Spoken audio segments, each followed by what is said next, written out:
Okay, so this is the follow-up for straightening this new 9-inch Ford housing.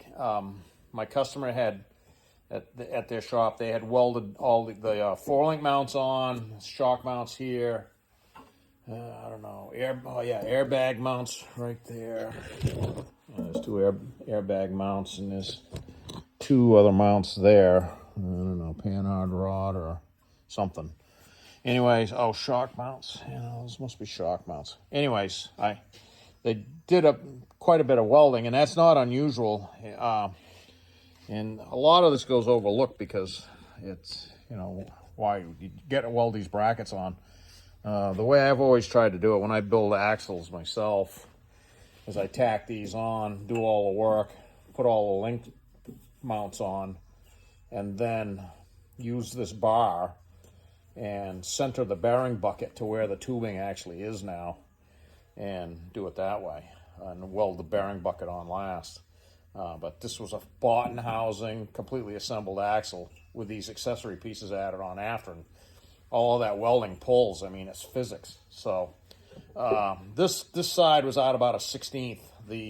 I threw it in a big lathe and indicated the faces of these yesterday just to get an idea where I was going, and they were roughly equal, but they didn't straighten the same. And these things can have a tremendous amount of stress built into them, and when you go welding on them, it makes them go all crazy sometimes. So this side here was about a 1/16.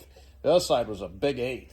So boom, that goes right in now, and it wouldn't even start in the hole before it was a interference fit. The edge of this was clanking into the bottom of that. So we'll reposition over here. I'll come over and hit this side.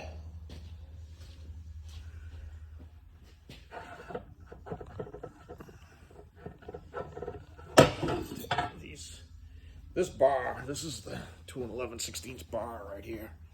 Precision ground, turn ground polish material. It's straight, and it has a detail threaded on concentrically that does the different bearing buckets. I got a bunch of different ones of these, and ones I've made.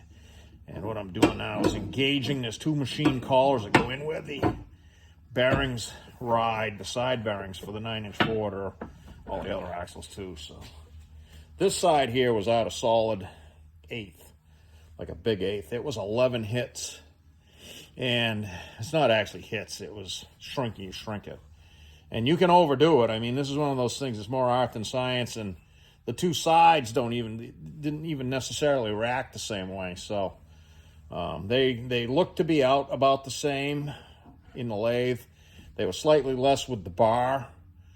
That's why the bar is a good reference, because this is a pretty good representation of the center line of the axle shaft. You got to think of the axle housing as a vessel, and all the important bits ride inside of it. So if the exterior of it isn't perfectly straight, it's important that it's close, but it's more important that the bearings are lined up in the same center line as the differential, and so that the car tracks right and the bearings don't wear out and there's not extra strain on the bearings, basically. So this goes right in.